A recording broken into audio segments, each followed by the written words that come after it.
1939 সালের 23শে August Adolf হিটলারের Germany এবং জোজেফ স্তালিনের সোভিয়েত ইউনিয়নের মধ্যে একটি চুক্তি বিশ্বে আলোড়ন তুলেছিল।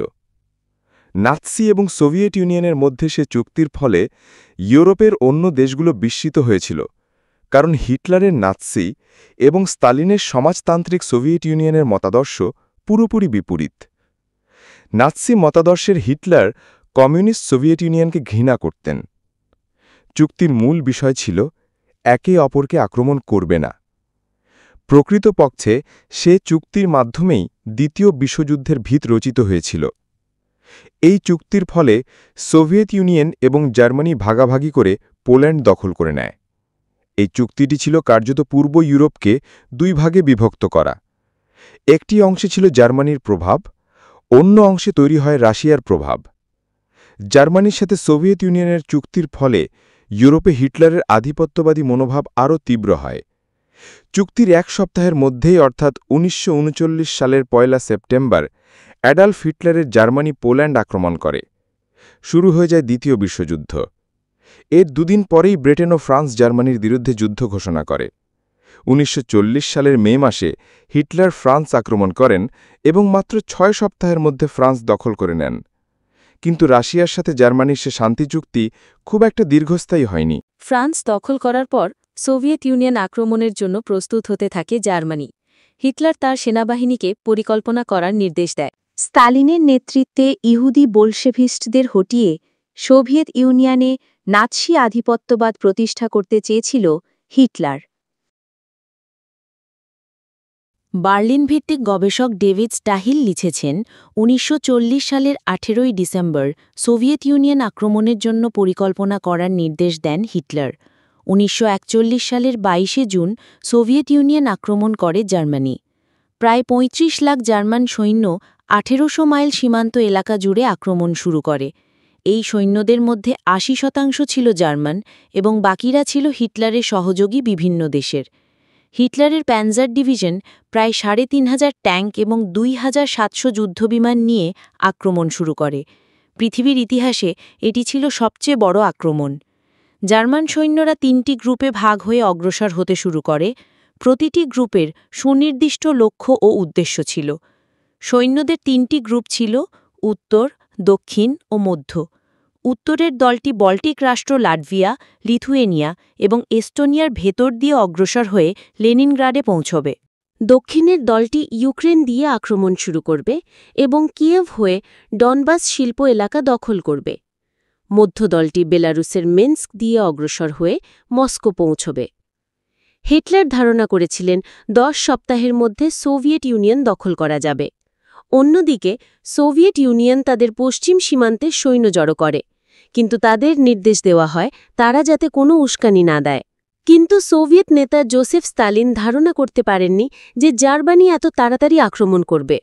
যুদ্ধে যোগ দেবার জন্য সোভিয়েত ইউনিয়নের প্রায় 50 লাখ সৈন্য ছিল এবং ট্যাঙ্ক ছিল প্রায় 23,000। তারপরেও জার্মানি যখন আক্রমণ করে তখন সোভিয়েত রেড আর্মি প্রস্তুত ছিল না। জার্মানির ভালো সূচনা। হিটলারের বাহিনী শুরুতেই চড়াও হয় সোভিয়েত বাহিনীর ওপর। জার্মানির সৈন্যরা বেশ দ্রুত তাদের লক্ষ্য অর্জন করতে শুরু করে। জার্মানির যুদ্ধবিমান আকাশে তাদের নিয়ন্ত্রণ প্রতিষ্ঠা করে। প্রথম দিনেই সোভিয়েত ইউনিয়নের 1800 যুদ্ধবিমান ধ্বংস করে জার্মানি। অধিকাংশ বিমান তখন মাটিতেই ছিল। কয়েক সপ্তাহের মধ্যেই একের সোভিয়েত ইউনিয়নের একের পর এক এলাকা দখল করে জার্মান সৈন্যরা। এছাড়া হাজার হাজার সোভিয়েত সৈন্য মারা যায়। আরও বহু সৈন্য আটক হয় জার্মানদের হাতে। হিটলারের কৌশল বদল। ব্যাপক ক্ষয়ক্ষতির পরেও সোভিয়েত সৈন্যরা ধীরে ধীরে শক্ত প্রতিরোধ গড়ে তোলে। ইতোমধ্যে জার্মান সেনাবাহিনীর মধ্যম দলটি অস্ত্র, গোলাবারুদ, জ্বালানি তেল এবং খাবারের সংকটে পড়ে। এমন অবস্থায় হিটলার মস্কো অভিমুখে অভিযান থামানোর নির্দেশ দেয় এবং উত্তর ও দক্ষিণের দল দুটোর শক্তি বৃদ্ধি করতে বলে। হিটলার তখন মনোনিবেশ করে লেনিনগ্রাদ এবং কিয়েভ দখলের দিকে। এজন্য অন্যান্য জায়গা থেকে সৈন্য এবং রসদ এনে সেদিকে যোগান দেয়া হয়। কিন্তু জার্মানির ঊর্ধ্বতন সেনা কর্মকর্তারা এর বিরোধিতা করেন, কারণ জার্মানির সৈন্যরা তখন মস্কো থেকে 220 মাইল দূরে। কিন্তু হিটলারের বিবেচনায় মস্কোর চেয়ে ইউক্রেন ছিল বেশি গুরুত্বপূর্ণ, কারণ ইউক্রেনে প্রাকৃতিক সম্পদ বেশি। অগাস্ট মাসের ২১ তারিখে হিটলার নির্দেশ দেন যে ক্রাইমিয়া এবং ডনবাস অঞ্চলকে প্রাধান্য দিতে হবে। জার্মানির এই কৌশলে সোভিয়েত ইউনিয়ন অনেকটা হতভম্ব হয়ে যায়। সেপ্টেম্বরের শেষ নাগাদ কিয়েভ দখল করে হিটলার বাহিনী এবং ৬.৫ লাখের বেশি রাশিয়ার সৈন্য নিহত এবং আটক হয়। সেপ্টেম্বরে সমগ্র রাশিয়া থেকে লেনিনগ্রাদকে বিচ্ছিন্ন করে অবরোধ করে তাকে জার্মান সৈন্যরা। কিন্তু লেনিনগ্রাদ নিয়ন্ত্রণে নেবার মতো শক্তি অনেকটা স্থিমিত হয়ে গেছে জার্মান সৈন্যদের। হিটলার নির্দেশ দেন লেনিনগ্রাদকে অবরোধ করে রাখার জন্য, যাতে সেখানকার মানুষ খাবারের অভাবে আত্মসমর্পণ করতে বাধ্য হয়। মস্কো নিয়ে লড়াই। অক্টোবর মাসের গোড়ার দিকে হিটলার মস্কো শহর দখল করার জন্য পুনরায় অভিযান শুরুর নির্দেশ দেয়। এই অভিযানের নাম দেওয়া হয় অপারেশন টাইফুন। হিটলার ধারণা করেছিলেন রাজধানী মস্কো শহর ধরে রাখার মতো শক্তি রাশিয়ার নেই। তাদের সামরিক শক্তি হয়তো এরই মধ্যে কমে গেছে, কিন্তু সোভিয়েত রেড আর্মি এরই মধ্যে তাদের শক্তি সঞ্চয় করেছে। এ বিষয়টি হিটলারের ধারণার বাইরে ছিল। প্রায় ১০ লাখ সৈন্য তৈরি রেখেছিল সোভিয়েত ইউনিয়ন। অন্যদিকে হিটলারেরও প্রায় ১০ লাখ সৈন্য ও ১,৭০০ ট্যাঙ্ক তৈরি ছিল। কিন্তু দীর্ঘদিন লড়াই করে জার্মান সৈন্যরা এরই মধ্যে ক্লান্ত। এছাড়া ততদিনে আবহাওয়া বদলাতে শুরু হয়ে গেছে। কিন্তু তারপরেও মস্কো অভিযানের শুরুর দিকে হিটলার বাহিনী সফলতা পেয়েছিল। রাশিয়ার প্রায় ৬ লাখ সৈন্য বন্দী করে জার্মানরা।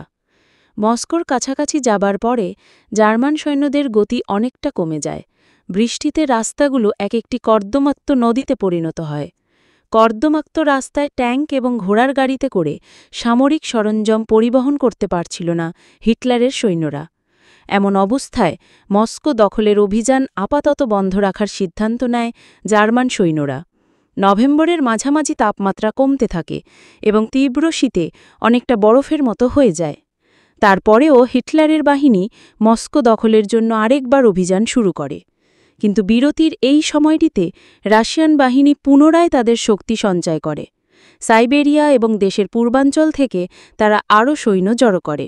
কিন্তু তারপরেও জার্মান বাহিনী মস্কোর একেবারে ১২ মাইলের মধ্যে চলে আসে।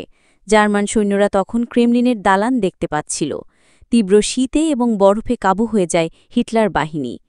এমন অবস্থায় ডিসেম্বরের ৫ তারিখে রাশিয়ার সৈন্যরা পাল্টা আক্রমণ শুরু করে। একদিকে তীব্র ঠান্ডা এবং অন্যদিকে রাশিয়ার সৈন্যদের আক্রমণ। এই দুই পরিস্থিতিতে হিটলারের সৈন্যদের পিছু হটতে বাধ্য হয়। তাদের অনেক সামরিক সরঞ্জামও ধ্বংস হয়েছে। পিছু হটতে হটতে জার্মান সৈন্যরা মস্কোর ১৫০ মাইল দূরে চলে আসে। ক্ষুব্ধ হিটলার এ সময় জার্মান সেনাবাহিনীর প্রধানকে বরখাস্ত করেন। কেন হিটলার ব্যর্থ হলেন?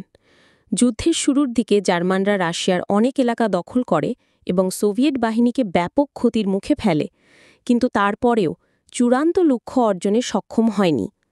ব্রিটেনের ইম্পিরিয়াল ওয়ার মিউজিয়ামের এক বিশ্লেষণে বলা হয়েছে, হিটলারের বাহিনী পরাজয়ের একটি বড় কারণ ছিল কৌশলগত ভুল। জার্মানির কোনো দীর্ঘমেয়াদী পরিকল্পনা ছিল না। হিটলার ভেবেছিলেন খুব দ্রুত তারা রাশিয়া দখল করতে পারবেন।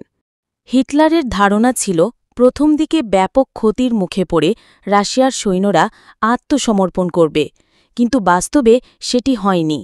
দূরত্ব, সামরিক সরঞ্জাম পরিবহনে জটিলতা এবং সোভিয়েত বাহিনীর বিপুল সৈন্য সংখ্যা, এসব কারণে জার্মান সৈন্যরা তাদের প্রাথমিক সাফল্য ধরে রাখতে পারেনি। জার্মান বাহিনী যদি মস্কো দখল করে নিত, তাহলে সেটির মনস্তাত্ত্বিক প্রভাব পড়ত সোভিয়েত বাহিনীর ওপর।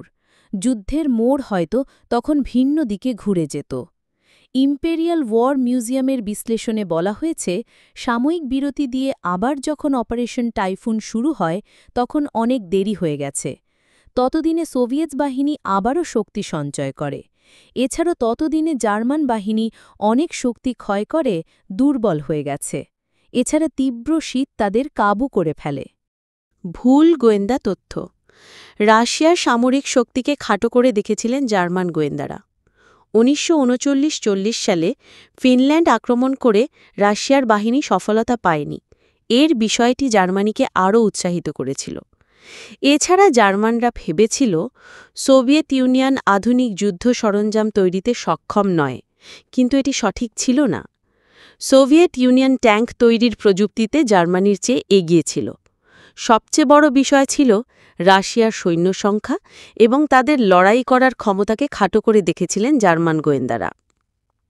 মস্কো দখল করার জন্য হিটলারের বাহিনী যখন অপারেশন টাইফুন শুরু করে তখনও তারা ভাবতে পারেনি যে রাশিয়া পাল্টা আক্রমণ করতে পারে। সরঞ্জাম পরিবহনে সমস্যা। জার্মানির পরাজয়ের অন্যতম কারণ হচ্ছে যথাসময়ে সরঞ্জাম পরিবহনে সমস্যা। তাদের সৈন্যরা দ্রুত গতিতে এগিয়ে গেলেও এক পর্যায়ে এসে তারা গোলাবারুদ ও জ্বালানি সমস্যার মুখোমুখি হয়েছে। জার্মান বাহিনী যতই রাশিয়ার ভেতরের দিকে প্রবেশ করেছে, সরঞ্জাম পরিবহন করা তাদের জন্য ততই কঠিন হয়ে ওঠে। এছাড়া রাশিয়ার যোগাযোগ ব্যবস্থাও ভালো ছিল। বৃষ্টির কারণে কর্দমাক্ত রাস্তায় সামরিক সরঞ্জাম পরিবহন রীতিমতো অসম্ভব হয়ে উঠেছিল। এছাড়া তীব্র শীতে বরফ জমে আরও সমস্যা তৈরি করে। যুদ্ধ শুরু করার আগে জার্মান সেনাবাহিনী আবহাওয়ার বিষয়টি বিবেচনায় রাখেনি। এছাড়া রাশিয়ায় বিপুল জঙ্গল, খানাখন্দ এবং নদী পেরিয়ে সামনের দিকে অগ্রসর হওয়া বেশ কঠিন ছিল জার্মান বাহিনীর জন্য। সবচেয়ে বড় বিষয় ছিল সোভিয়েত বাহিনীর তীব্র মনোবল এবং লড়াই করার অদম্য মানসিকতা। সোভিয়েত সৈন্য এভাবে লড়বে সেটি ভাবতেই পারেনি হিটলার, কিন্তু বাস্তবতা ছিল তার উল্টো।